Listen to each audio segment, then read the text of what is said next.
Hey guys, my name is Anuj Kumar Sharma and welcome to अपनी कक्षा। तो यार लास्ट वीडियो में हमने बात की थी कंडीशनल स्टेटमेंट्स के अंदर स्विच केस के बारे में, ठीक है, कि स्विच केस कैसे यूज करते हैं और उसके अंदर काफी सारे केसेस हैंडल किए थे हमने और हमने जाना था कि क्यों वो इफ एल्सिफ वाले स्टेटमेंट से बेटर होता है, ठीक है। बट यार लास्ट वीडियो में क्या हो गया था ना कि स्विच स्टेटमेंट के अंदर ही लास्ट के अंदर थोड़ा सिंक में प्रॉब्लम हो गया था कोड के अंदर ही, तो बट उसका भी हमने बाद में एडिट करके एक जगह डाल दिया था वीडियो।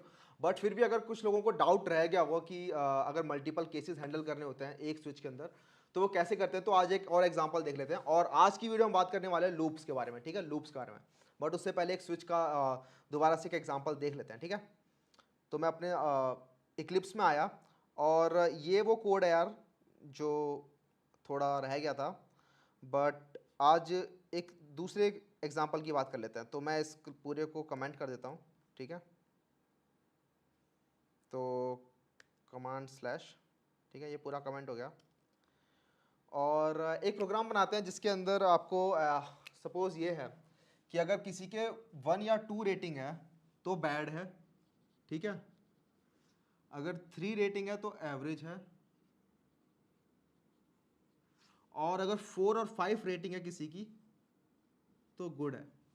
तो आप लोग ऊबर करते होगे या फिर जोमेटो, कुछ भी, फ्लिपकार्ट, तो आपको एक रेटिंग करने के लिए पूछता है। तो सपोज आपने 5 में से रेट किया और अगर 1 और 2 आपने रेट किया तो हमें प्रिंट करना है बैड, 3 किया तो एवरेज और 4 और 5 किया तो गुड। आप ऐसा इफ एल्स के साथ कर सकते हो, बट एक बार देख लेते हैं स्विच के साथ ऐसा कैसे कह सकता है। तो सपोज मैंने रेटिंग ले ली यहाँ पे इंट, रेटिंग आपकी हो गई लेट्स से 3, ठीक है। उसके बाद स्विच स्टेटमेंट लगाएंगे रेटिंग के ऊपर, स्विच रेटिंग, उसके बाद केस 1 कॉलन, फिर केस 2 भी इसी में आ जाएगा। क्यों? क्योंकि हम चाहते हैं केस 1 और केस 2 के अंदर हम बैड प्रिंट करना चाहते हैं, ठीक है। केस 1 और केस 2 को आप अलग अलग भी हैंडल कर सकते हो, बट क्योंकि हम दोनों में सेम चीज चाहते हैं कि बैड प्रिंट हो, तो उनको सेम ही जगह पे लिखना चाहिए। तो उसका तरीका क्या होता है कि आपने मल्टीपल केसेस को एक साथ लिख दिया, ठीक है, केस 1 और केस 2 को आपने एक साथ लिख दिया, और इसका जो स्टेटमेंट्स होने वाली हैं केस 1 और केस 2 के लिए वो यहाँ पे एग्जीक्यूट हो सकती हैं। तो हमें सिंपली बस प्रिंट करना और कुछ नहीं करना। तो कंट्रोल स्पेस बैड रिव्यू, ठीक है। तो केस 1 और केस 2 के लिए आपका बैड रिव्यू हो गया। केस 3 के लिए देख लेते हैं। तो केस उसके बाद आपको ब्रेक स्टेटमेंट लगानी होगी, ठीक है। ब्रेक नहीं लगाओगे तो नीचे की जितनी भी स्टेटमेंट्स होंगी वो सारी सारी प्रिंट हो जाएंगी अगर केस 1 या केस 2 हुआ तो। केस 3 के लिए हमने क्या रखा है कि केस 3 होगा, सिर्फ केस 3 होगा तो उसके केस में एवरेज लिखना है, ठीक है। तो केस 3 होगा तो आपको एवरेज लिखना है। तो cout control space average review, ठीक है, ब्रेक। केस 4 और केस 5 के अंदर आपको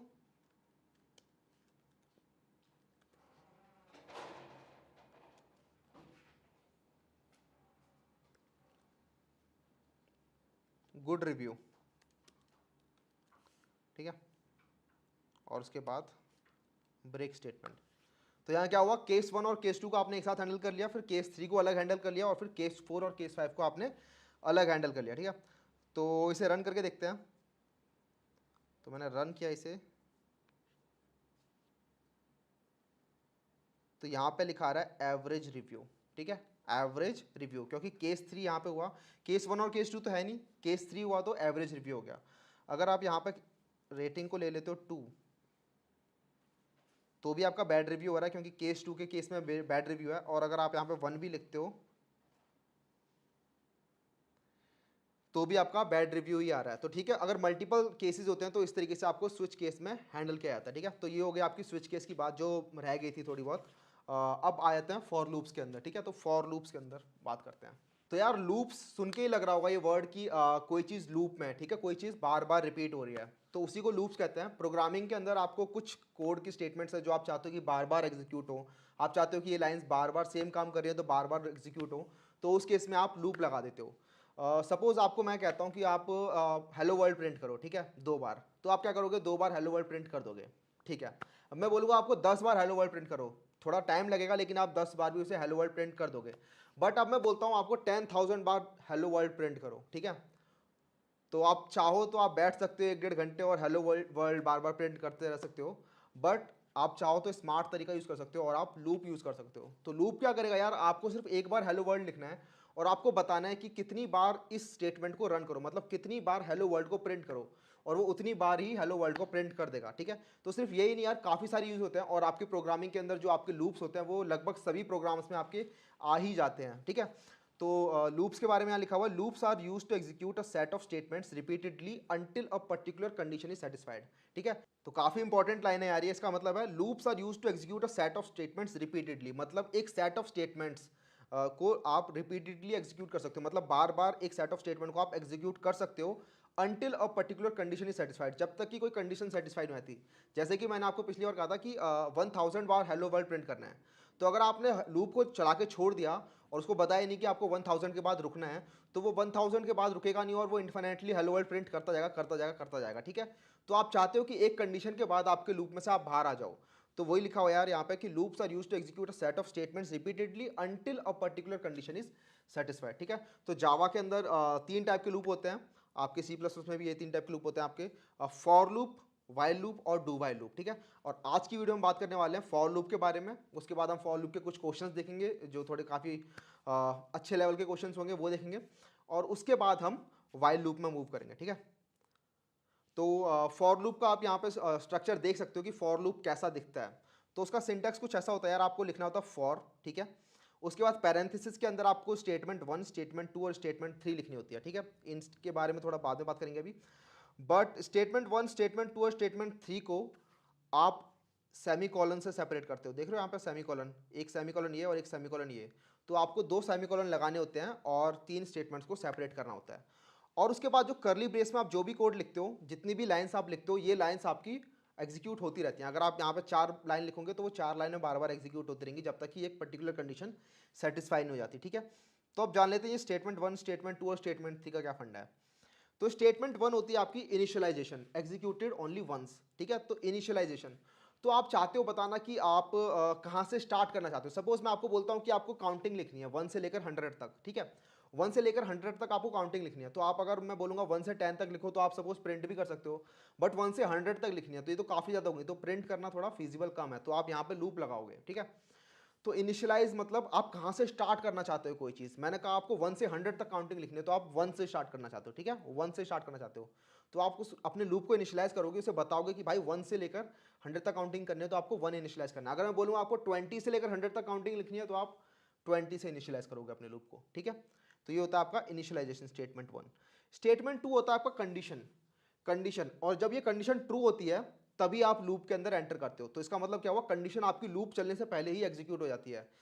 हर बार जब लूप के अंदर आप जाते हो उससे पहले ही आपकी कंडीशन चेक होती है कि क्या ये इस बार लूप में जाना चाहिए, क्या इस बार ये लूप चलना चाहिए। अगर लूप चलना चाहिए तो आपका लूप चलता है, अगर लूप नहीं चलना चाहिए तो ये कंडीशन आपको फॉर लूप से बाहर निकाल देती है, ठीक है। और उस फॉर लूप के नीचे जो भी कोड होता है वो एग्जीक्यूट हो जाता है, ठीक है। तो ये कंडीशन होती है आपकी जो आपको इनफाइनाइट बार लूप चलाने से रोकती है, ठीक है। तो जैसे हमारा केस था 1 से लेकर 100 तक काउंटिंग करनी है, तो आप चेक करोगे क्या आप 100 तक पहुंच गए हो। अगर आप 100 तक पहुंच गए हो तो ये कंडीशन आपको लूप से बाहर निकाल देगी, ठीक है। अगर अभी समझ में नहीं आ रहा होगा तो अभी हम कोड में देखेंगे और सब कुछ आपको क्लियर हो जाएगा।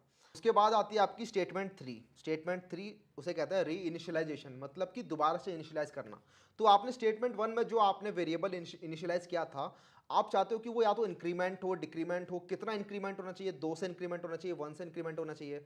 सपोज मैंने कहा था आपको 1 से लेकर 100 तक काउंट प्रिंट करना है, तो आपका जो वेरिएबल होगा वो 1 1 करके इंक्रीमेंट हो रहा है, ठीक है। पहले 1 फिर 2 फिर 3 फिर 4, इस तरीके से। सपोज मैं आपको बोलता हूँ इवन नंबर्स प्रिंट करने चाहिए, तो इवन नंबर के केस में आप 2 बार इंक्रीमेंट करोगे, ठीक है, क्योंकि पहले 2 प्रिंट करोगे फिर 3 4, 4 प्रिंट करोगे फिर 6 फिर 8, ठीक है। तो आप 2 2 का इंक्रीमेंट दे रहे हो इसमें, तो वो होता है आपका री इनिशियलाइजेशन, ठीक है। और ये हमेशा क्या होता है, जैसे ही आपका जो पूरा का पूरा फॉर लूप का ब्लॉक होता है वो जैसे एग्जीक्यूट होता है, जैसे आपका फॉर लूप का कोड एग्जीक्यूट होता है उसके बाद आपकी री इनिशियलाइजेशन चलती है और आपका जो वेरिएबल होता है वो इंक्रीमेंट हो जाता है, ठीक है। इंक्रीमेंट हो जाता है, उसके बाद फिर लूप में जाने से पहले आपकी कंडीशन चेक होती है। अगर कंडीशन ट्रू हो गई तो आप अंदर जाते हो, वरना आप लूप से बाहर आ जाते हो, ठीक है। तो ये आपका होता है फॉर लूप। एक बार इसे हम कोड में देख लेते हैं ये काम कैसे करता है। तो इसको हम बंद कर देते हैं। सोर्स में आए, इसके अंदर एक नया पैकेज बना लेते हैं जिसे मैं कहता हूँ लूप्स। इसके अंदर right click, new class, for loops, इसके अंदर मेन फंक्शन चाहिए।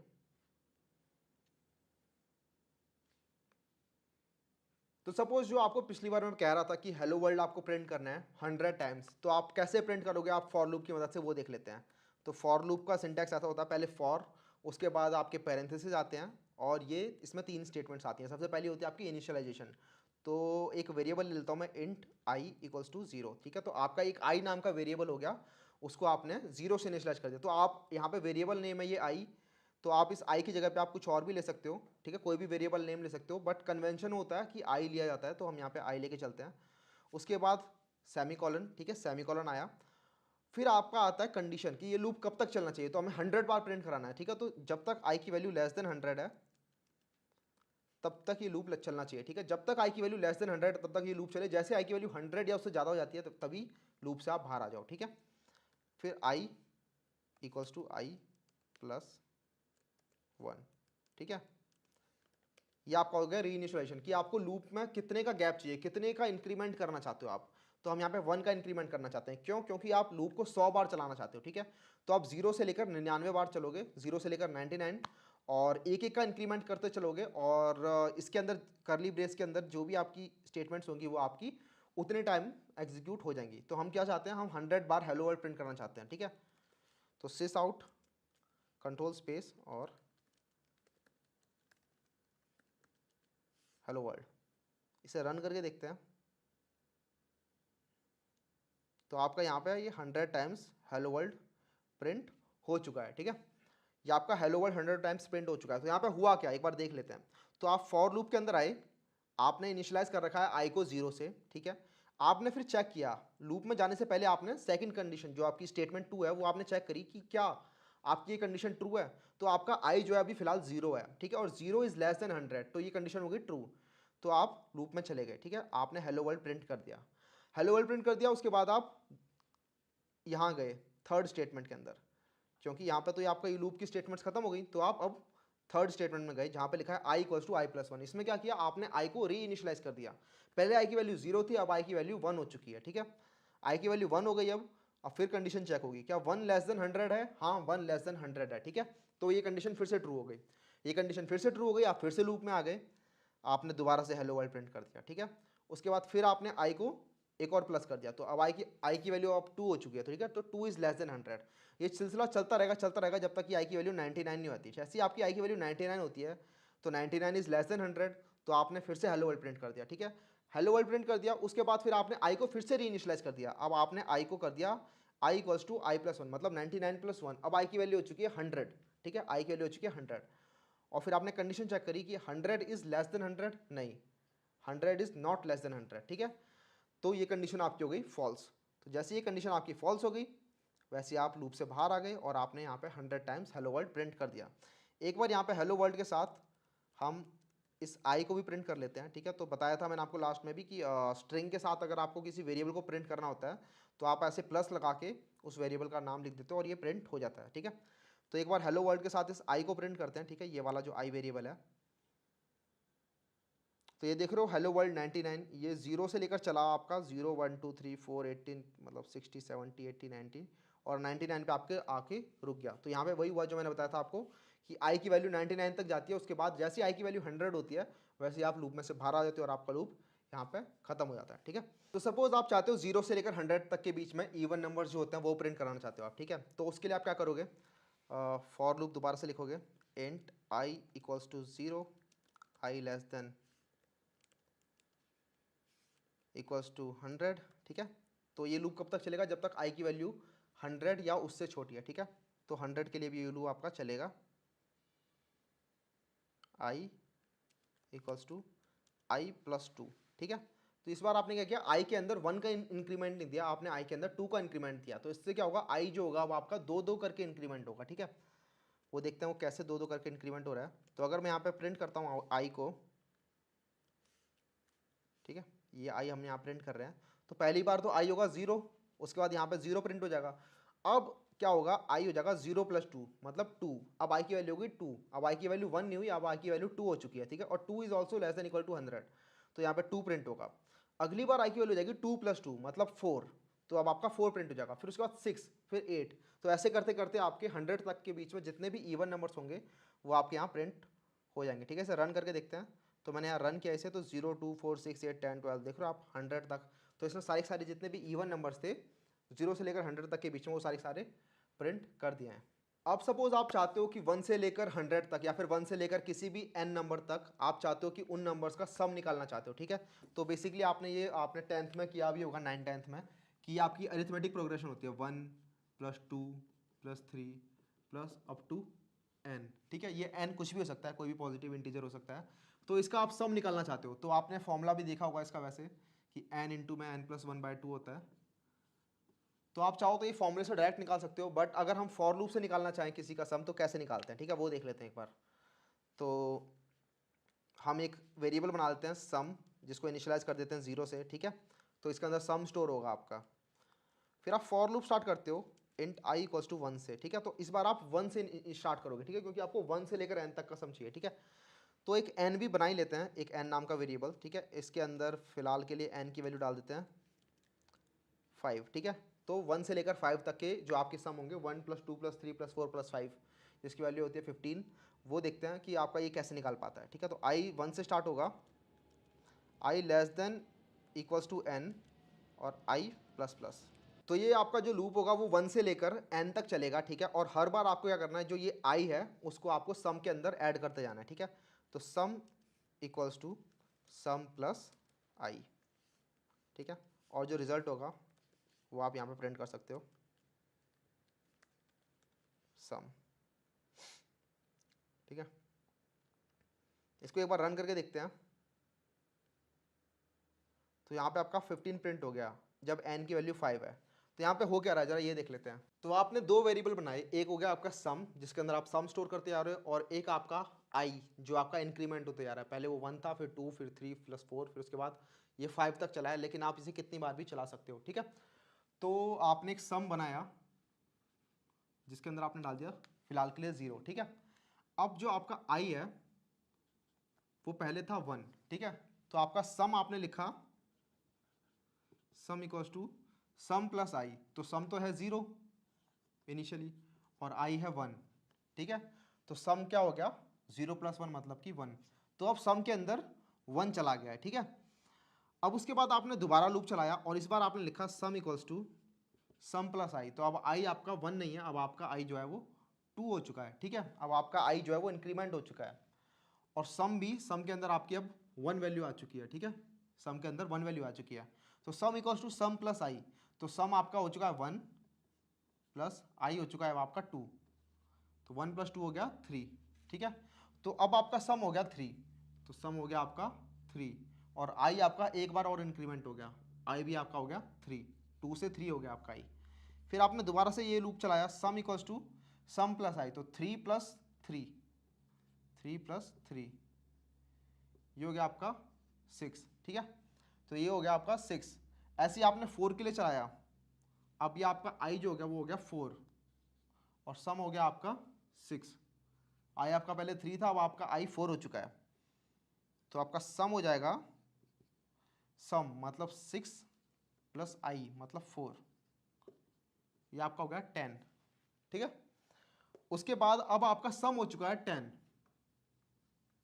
और आपका i एक और बार इंक्रीमेंट हो जाएगा, क्योंकि अभी भी i जो है वो आपका <= 5 है। अब आपका i हो गया 5, और ये कंडीशन अभी भी ट्रू है, बिकॉज 5 इज <= 5, ये कंडीशन ट्रू होती है। तो आपका ये लूप एक और बार चलेगा। तो सम = सम प्लस i। तो सम आपका है 10 प्लस i आपका है 5, तो ये हो गया 15। ठीक है, अब आपका i जो होगा वो 6 हो जाएगा। ठीक है, एक और बार इंक्रीमेंट होगा, और आपका सम हो जाएगा 15। अब आपका i हो गया 6, और यहाँ पे हमने कंडीशन लिखी हुई है कि 6 इज मतलब i शुड बी <= n, लेकिन आपका 6 जो है वो क्या <= 5 होता है? नहीं, नहीं होता।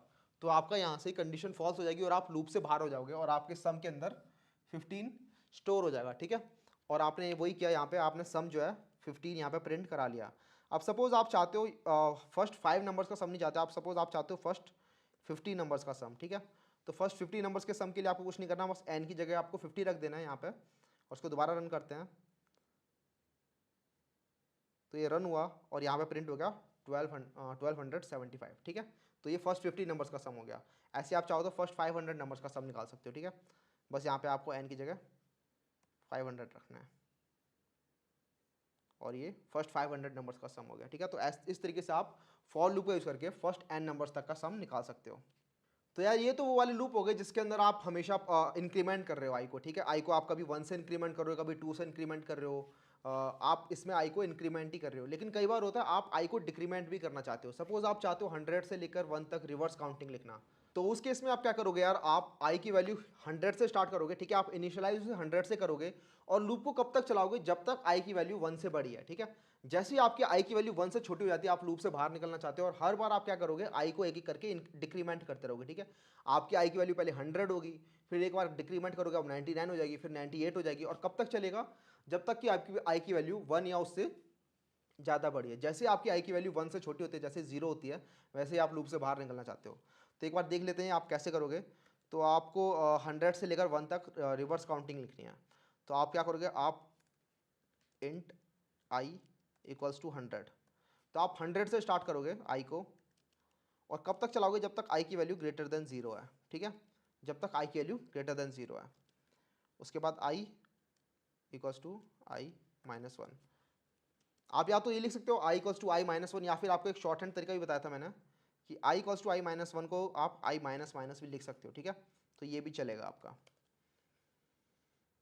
और इसके अंदर अगर हम प्रिंट कराएंगे सिस आउट कंट्रोल स्पेस आई, तो यहाँ पे क्या होगा, पहले आपका आई 100 प्रिंट होगा, फिर कंडीशन चेक होगी कि क्या 100 इज ग्रेटर देन 0। तो हाँ 100 इज ग्रेटर देन 0, तो आपका ये लूप में चले जाएगा। तो आपका ये लूप में चला गया, आपने 100 प्रिंट कर दिया। उसके बाद आपने क्या किया, थर्ड स्टेटमेंट जो आपकी है आई माइनस माइनस, जो री इनिशियलाइजेशन है, तो आपने क्या किया, आई में से 1 माइनस कर दिया। तो आपका आई था 100 में से 1 माइनस कर दिया, तो अब आपका आई हो गया 99, ठीक है। और 99 इज स्टिल ग्रेटर देन 0, तो आप फिर से लूप में चले गए और आपने 99 प्रिंट कर दिया। उसके बाद फिर री इनिशियलाइज किया आपने आई को, अब आपने 99 से 98 कर दिया, ठीक है। उसके बाद फिर आप लूप में चले गए, 98 प्रिंट कर दिया। ये आप करते गए जब तक आई की वैल्यू 1 नहीं होगी, ठीक है। 1 इज स्टिल ग्रेटर देन 0, तो आपने फिर लूप में गए और 1 प्रिंट कर दिया, ठीक है। अब लेकिन 1 प्रिंट करने के बाद आपने क्या किया, 1 माइनस माइनस, ठीक है। 1 में से 1 माइनस कर दिया, तो अब आपका आई हो चुका है 0। अब आपका आई 0 हो चुका है, फिर आपने कंडीशन चेक करी, क्या 0 इज ग्रेटर देन 0, नहीं 0 इज नॉट ग्रेटर देन 0, ठीक है। तो ये कंडीशन आपकी फॉल्स हो गई और फिर आप लूप में गए ही नहीं और आपका लूप यहीं पे खत्म हो गया। एक बार इसे रन करके देख लेते हैं।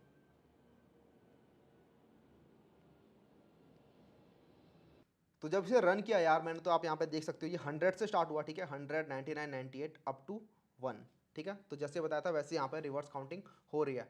तो आप यहाँ पे देख रहे हो, आप ये जो आई है इसको आप री इनिशियलाइज कर सकते हो कैसे भी। आप चाहो तो इसे मल्टीप्लाई बाय 2 कर सकते हो, आप चाहो तो इसे डिवाइड बाय सम नंबर कर सकते हो, आप चाहो तो इसे प्लस कर सकते हो, आप चाहो तो इसे माइनस कर सकते हो, ठीक है। तो ये आप आई के साथ ऐसे खेल सकते हो थर्ड स्टेटमेंट के अंदर। एक और एग्जांपल ले लेते हैं यार, जिसके अंदर आपको टेबल लिखना है, ठीक है, पहाड़े लिखने हैं, ठीक है। 2 का टेबल, 3 का टेबल, ये आपने बचपन में काफ़ी किया होगा, ठीक है। बट फॉर लूप की मदद से आप कैसे टेबल्स लिख सकते हो वो एक बार देख लेते हैं। तो ज़्यादा कुछ नहीं है, पहले मैं इसको कमेंट कर देता हूँ, ठीक है। कमांड स्पेस कमांड स्लैश से आप कमेंट पे आता है।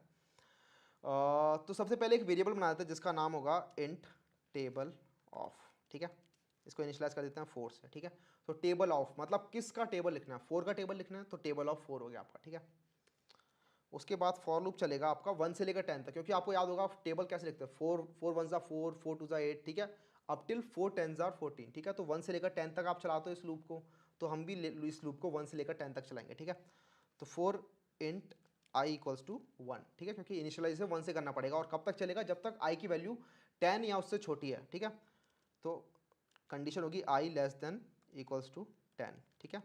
और एक एक करके आई को बढ़ाना है, ठीक है। पहले 1 फिर 2 फिर 3 फिर 4, इस तरीके से लूप चलेगा आपका।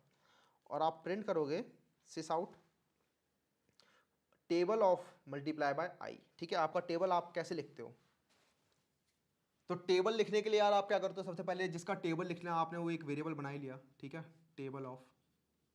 और उसके बाद आप क्या कर रहे हो, आई को 1 से लेकर 10 तक चला रहे हो, ठीक है। पहले 1 फिर 2 फिर 3 फिर 4, और उससे आप क्या करोगे, बार बार मल्टीप्लाई करते रहोगे इस नंबर को, ठीक है। टेबल ऑफ को हमने इनिशियली मान लिया 4, ठीक है। इसकी वैल्यू आप कुछ भी कर सकते हो, जिसका भी आपको टेबल लिखना है आप उसकी वैल्यू यहाँ पर डाल सकते हो। तो 1 मल्टीप्लाई बाय 4 क्या हो जाएगा, 4, ठीक है। 2 मल्टीप्लाई बाय 4 क्या हो जाएगा, 8, 3 मल्टीप्लाई बाय 4 हो जाएगा आपका 12, 4 मल्टीप्लाई बाय 4 हो गया आपका 16। ऐसे आप करते चलोगे तो 10 मल्टीप्लाई बाय 4 आपका हो जाएगा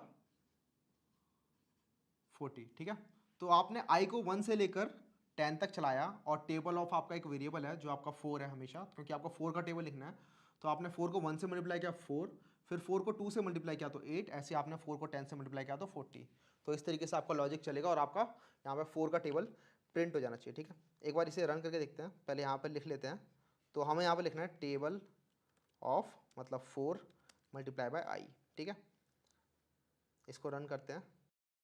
तो यहाँ पे क्या हुआ, टेबल ऑफ आपने एक वेरिएबल बना रखा है, ठीक है, जिसको आपने 4 से इनिशियलाइज कर दिया और आप क्या कर रहे हो 1 से लेकर 10 तक आपने आई चलाया।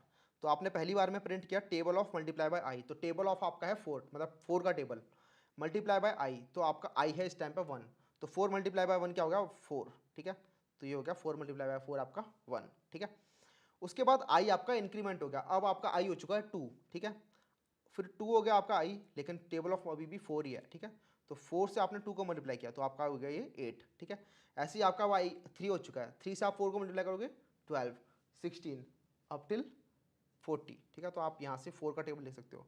और अब आप यहाँ पर चाहो तो 4 को चेंज करके आप कुछ और भी लिखोगे तो उसका टेबल हो जाएगा अपने आप जनरेट। मैंने यहाँ पे 23 लिखा, एक बार रन करके देखते हैं। तो ये आपका 23 का टेबल जनरेट होगा, 23, 46, 69 अप टू 230। ठीक है, तो इस तरीके से आप किसी भी नंबर का आप टेबल यहाँ पर लिख सकते हो। अब एक बार बात कर लेते हैं यार इन्फाइनाइट लूप्स की। ठीक है, कि आपका लूप इन्फाइनाइट बार कब चल सकता है। ठीक है, और हम हमेशा चाहते हैं कि जो आपका लूप है वो इन्फाइनाइट बार ना चले। हम हमेशा चाहते हैं कि आपका जो लूप हो वो किसी कंडीशन के बाद आपका रुक जाए और इन्फाइनाइट ना चले, जिससे कि आपकी मेमोरी जो होती है वो ख़त्म हो जाती है। ठीक है, एक हीप मेमोरी करके होती है आपके सिस्टम के अंदर जो आपके प्रोग्राम को चलाती है। जैसे उसकी मेमोरी की लिमिट एक्सीड हो जाती है आपका प्रोग्राम वहीं के वहीं रुक जाता है। ठीक है, तो ये एक अच्छी बात नहीं होती। तो हमेशा हम चाहते हैं कि जो आपका जो प्रोग्राम हो, जो आपके लूप्स हो, वो एक लिमिट तक चलें और उसके बाद वो ख़त्म हो जाए।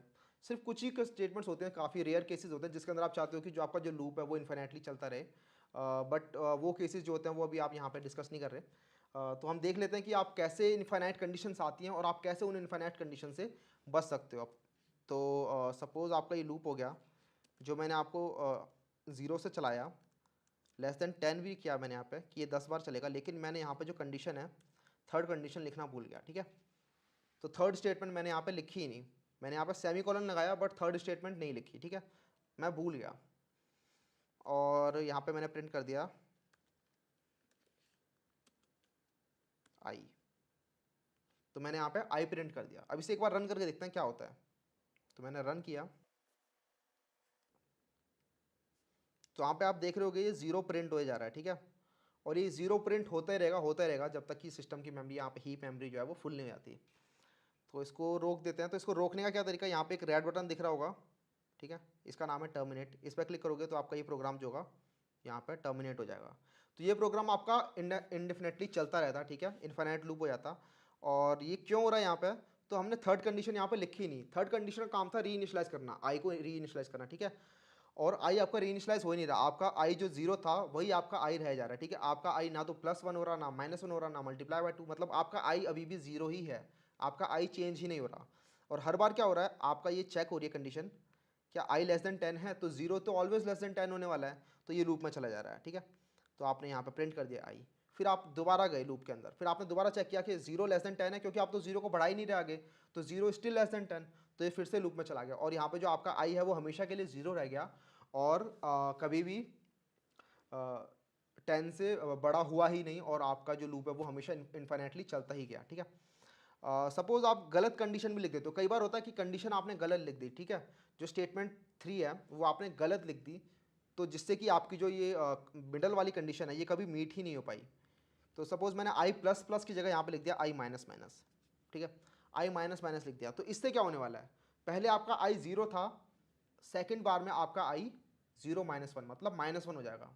सेकेंड बार में आपका आई -2 हो जाएगा, फिर वो -3 हो जाएगा। और ये जितने भी नेगेटिव नंबर्स हैं वो हमेशा आपके 10 से छोटे ही रहने वाले हैं। तो आपकी कंडीशन हमेशा हमेशा के लिए ट्रू रहेगी इस केस में भी। ठीक है, एक बार इसे रन करके देखते हैं क्या होने वाला है। इसको हम रन करेंगे तो आप यहाँ पर देख रहे हो माइनस कितना बड़ा बड़ा नंबर आ रहा है यहाँ पे, -20,000 -30,000, और ये चलता ही रहेगा, ये आई आपका प्रिंट होता रहेगा। क्यों हो रहा है? क्योंकि आई जो है आपका अभी भी लेस देन 10 ही है। जो नेगेटिव नंबर्स होते हैं वो हमेशा स्मॉलर देन पॉजिटिव नंबर्स होते हैं। तो ये जितना भी बड़ा नेगेटिव नंबर होगा वो हमेशा लेस देन 10 ही रहेगा। तो आपने ये थर्ड स्टेटमेंट लिखी, बट आपने इस तरीके से लिखी कि आपकी जो बीच वाली कंडीशन है वो कभी मीट ही नहीं हो पाई, तो आपका लूप फिर भी इन्फिनेटली चलता रहेगा यहाँ पर। तो इस केस में भी ये चलता रहेगा। इसको बंद कर देते हैं, टर्मिनेट, ठीक है। तो ये देख रहे हो यहाँ पे कितना बार चल गया ये, 29,85,705, तो काफ़ी बार चल गया ये। कई बार ऐसा भी होता है कि आप मिडल वाली कंडीशन जो होती है वही लिखना भूल जाते हो, ठीक है। आपने यहाँ पे तो सही लिखा आई प्लस प्लस, ठीक है, i equals to 0, i less than 10, i plus plus, but यहाँ पे आप आई लेस देन 10 लिखना भूल गए, ठीक है। जो मिडल जो आपकी कंडीशन थी वो आपने ठीक से लिखी ही नहीं। तो इस केस में क्या होगा, आपकी कभी भी कंडीशन चेक होगी ही नहीं, और आपका जो आई होगा वो एक एक करके इंक्रीमेंट होता रहेगा, एक एक करके इंक्रीमेंट होता रहेगा, बट वो कंडीशन कभी चेक ही नहीं हो रही। तो वो कंडीशन जो लूप से बाहर निकलने की कंडीशन है वो कभी मीट होगी ही नहीं, और आपका इन्फिनाइट लूप में चलता रहेगा। इसे एक बार दोबारा रन करके देख लेते हैं। इसे रन करेंगे तो यहाँ पे ये देख रहे हो ये इंक्रीमेंट हो जा रहा है, हो जा रहा है। ये कितना आगे पहुँच गया, 48,000, 55,000, ठीक है, 5 लाख, पता नहीं कितना आगे पहुँच गया। तो यहाँ पे क्या हो रहा है, इस केस में आपकी जो कंडीशन हो रही है लूप से बाहर निकलने की वो कभी चेक ही नहीं हो रही, और आपका जो लूप है वो इन्फिनेटली चलते जा रहा है। आपका पहली बार में आई 0 था, उसके बाद आपका आई 1 हुआ, फिर आपका आई 2 हुआ, आपका फिर 3 हो गया। इसको एक बार बंद कर देते हैं। फिर यहाँ पे आप देख रहे हो आपका आई कितना आगे तक पहुँच गया, लेकिन कभी भी कंडीशन चेक ही नहीं हो रही। आपने वो सेकंड जो कंडीशन है वो आपने लिखी ही नहीं, तो आपका लूप जो है वो हमेशा हमेशा चलता ही रहेगा, और कभी आप लूप से बाहर नहीं आओगे। तो ये भी आपका इन्फिनाइट ब्लॉक हो जाता है, इन्फिनाइट लूप हो जाता है। और सपोज़ आपने स्टेटमेंट 1 नहीं लिखी, तो उस केस में क्या होगा, तो उस केस में आपका ये एरर ही आ जाएगा। क्यों? क्योंकि आपने यहाँ पे जो आई यूज़ किया हुआ है वो उसको पता ही नहीं कि ये आई आया कहाँ से, ठीक है। यहाँ पे देखते हैं एरर क्या आ रहा है। तो एरर लिखा हुआ है i cannot be resolve to a variable, तो आपने आई बताया ही नहीं कि आई यहाँ पे है क्या। तो इस केस में अगर आप आई यूज़ कर रहे हो तो ये आपको पहले ही कंपाइलेशन एरर ही दे देता है। लेकिन सपोज आपने फिर थर्ड कंडीशन भी नहीं लिखी, ठीक है, और यहाँ पे भी आई को यूज़ नहीं किया, आपने सपोज यहाँ पे आई को ना यूज़ करके आपने हेलो वर्ल्ड प्रिंट करा लिया, तो अब क्या होने वाला है, ना आपने फर्स्ट स्टेटमेंट लिखी, ना आपने सेकंड स्टेटमेंट लिखी, ना आपने थर्ड स्टेटमेंट लिखी। तो ये भी एक इन्फिनाइट लूप ही होता है फॉर लूप के अंदर। इसको अगर रन करेंगे तो ये हेलो वर्ल्ड ही प्रिंट करता रहेगा इन्फिनाइटली, ठीक है। क्योंकि कुछ भी ना तो इनिशियलाइज हो रहा कोई कंडीशन, ना कोई कंडीशन चेक हो रही, ना कोई री इनिशियलाइज हो रही। तो इस केस में आपका ये फॉर लूप में चला गया और हेलो वर्ल्ड ही प्रिंट होता रहेगा पूरे टाइम। तो इसको भी बंद कर देते हैं। तो ये आपके इन्फिनाइट लूप्स होते हैं यार, और हमेशा हमें इन्फिनाइट लूप से बचना चाहिए। जब भी आपका इन्फिनाइट लूप आता है तो आप हमेशा अपनी तीनों इन चीज़ों को चेक करो। क्या आप ठीक से इनिशियलाइज कर रहे हो वेरिएबल को, क्या आप ठीक से कंडीशन लगा रहे हो, क्या आप ठीक से री इनिशियलाइज कर रहे हो, या फिर अगर आपने री इनिशियलाइज किया है तो आप चेक कर रहे हो कि जो आपकी कंडीशन है वो मीट होगी कभी ना कभी। आप हमेशा चाहते हो कि जो आपकी री इनिशियलाइज करने के बाद जो कंडीशन है वो हमेशा मीट हो, ठीक है। तो ये कुछ आपके फॉर लूप के अंदर एग्जाम्पल्स थे। आने वाली वीडियो में यार हम काफ़ी और अच्छे अच्छे एग्जाम्पल्स करने वाले हैं फॉर लूप के अंदर। तब तक के लिए आपको एक असाइनमेंट दे देते हैं, एक छोटा सा क्वेश्चन है। तो अभी हमने देखा था 1 से लेकर n तक जो नंबर्स थे उनका सम निकालने को आता। आपने फैक्टोरियल पढ़ा होगा, ठीक है, फैक्टोरियल कैसे निकालते हैं। तो फैक्टोरियल का फॉर्मूला होता है एक, तो फैक्टोरियल निकालना होता है। तो फैक्टोरियल, जिन्हें नहीं पता फैक्टोरियल कैसे निकाला जाता है तो बता देता हूँ। तो सपोज 5 फैक्टोरियल निकालना है, तो 5 फैक्टोरियल होता है आपका 5 multiply by 4 multiply by 3 multiply by 2 multiply by 1, ठीक है। कितना हो जाएगा ये 120, ठीक है। तो ऐसे ही सपोज आपको n दे रखा है एक n फैक्टोरियल, आपको ये निकालना है फॉर लूप का यूज़ करके। तो आप ये कैसे निकालोगे, ये आपका असाइनमेंट हो गया, ठीक है। नेक्स्ट वीडियो में हम डिस्कस करेंगे कि ये n फैक्टोरियल कैसे निकाला जाता है, और इसके साथ साथ और भी काफ़ी अच्छे अच्छे क्वेश्चन होंगे जो हम डिस्कस करेंगे, ठीक है। तो तब तक के लिए चलते हैं यार, see ya, have a good day, bye.